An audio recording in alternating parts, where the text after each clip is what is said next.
what our nobles would wear on day-to-day, and also this would be a weapon that they would fight with. Okay.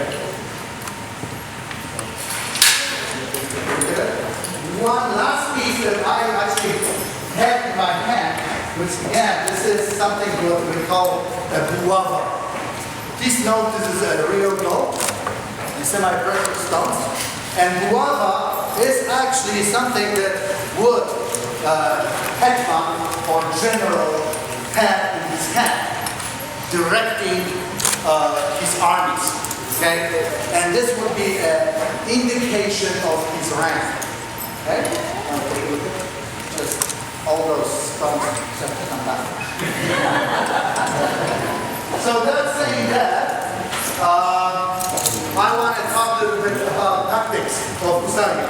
And they were very simple. We charged. Okay? We charged anything and everything.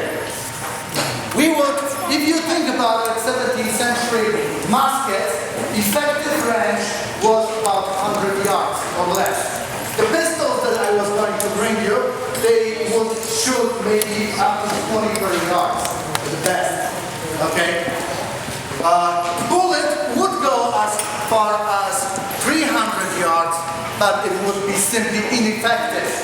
Even without any armor, it would just bounce out from you. It would maybe leave a mark, nothing else. Surely it would not penetrate the armor. Okay? So we would stand roughly 400 meters away from enemy formation of regiment of infantry. There would be a banner. Banner of Husaria would be everywhere between 100 to 300 Hussars. Okay? We would put ourselves in two rows. Okay? The first row, let's say it's a banner that has 100 to 200 soldiers. Okay? So first row is 100, and what we do, we would have 4 meters between each other. Okay? So the front of that formation would take 400 meters. Okay? First thing that happens, either Rotmeister, Rotmistrz, or Porucznik would give a signal with a little bit less decorated buława, which we call buzdyga. And I would say, forward march! And then we would move, walking our horses with our lances pointed up, about 50 meters. Then I would whistle, because at that point of time, the noise would be too much for me to, even me, to be heard of.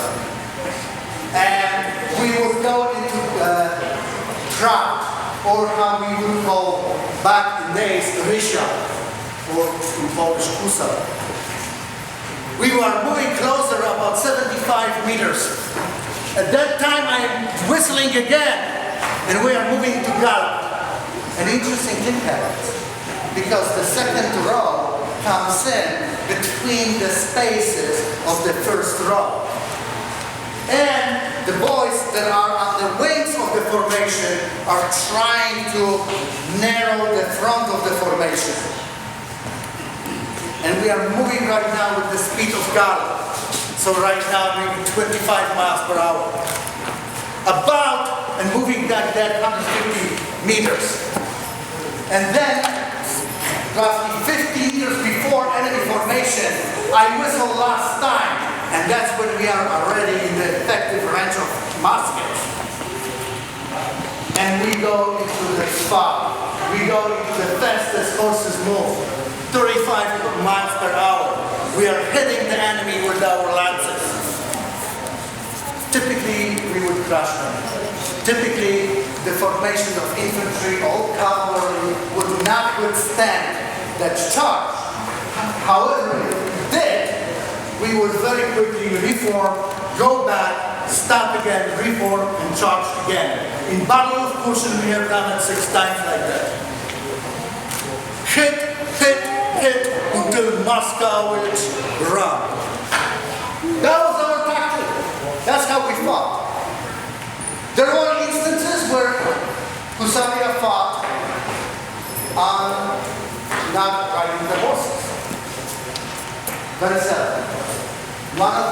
was Battle of Cezary.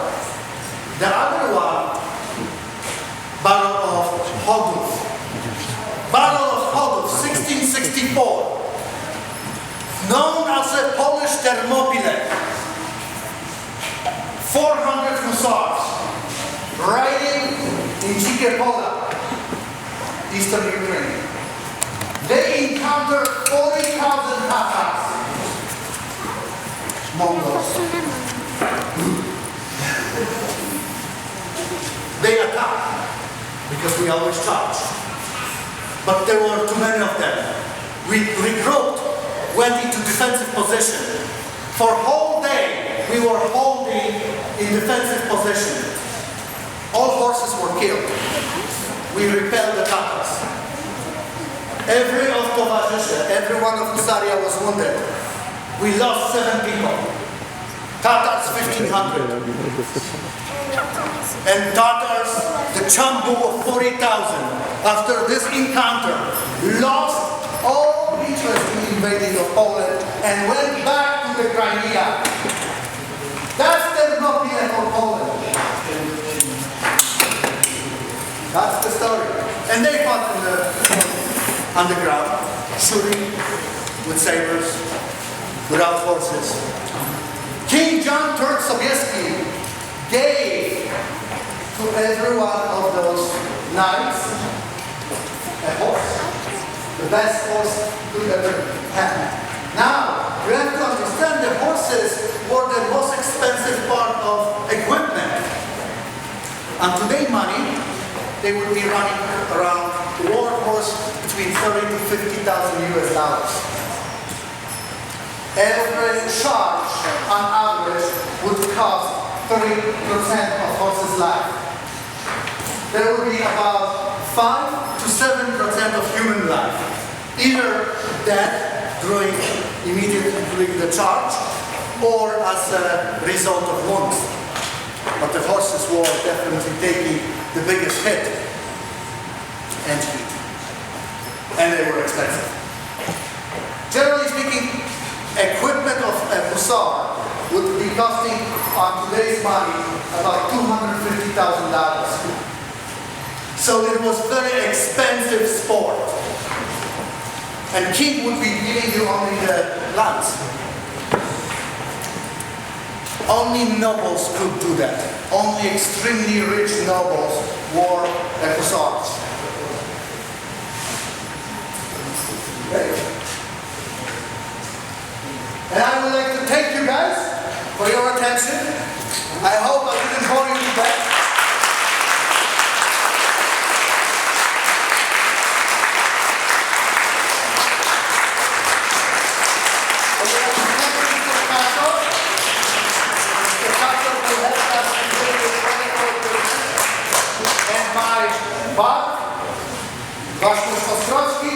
And the Panzer.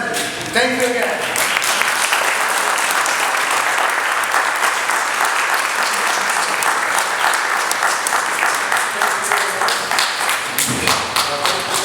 For those of you who don't know, all the way from Michigan, directed all the way from Michigan. So thank you very much. And we have to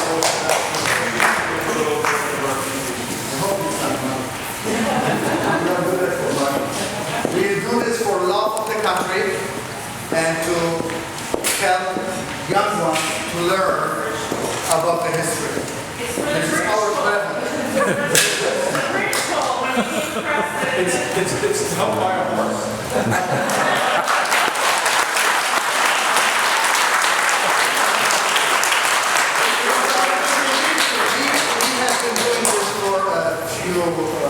A few times already in the States. And despite us telling people no money, we are getting money. And however, what we do with that, it goes to actually a charity that is actually supporting Polish in Ukraine. So thank you in the name of Polish in Ukraine.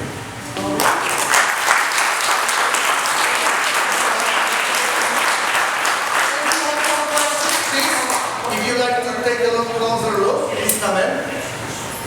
So, hi. Maybe one more thought, excuse me, one more thing before the next go. just one more thing.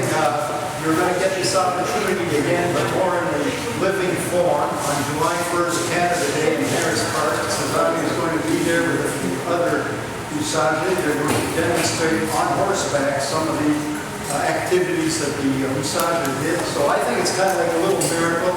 In a million years, I never thought I'd see a Hussar on horse for the wings in Harris Park. They come on July 1st. That miracle is going to come true. So I hope to see all of you July 1st on horseback. And we're taking on the first Hussars. They don't know that yet.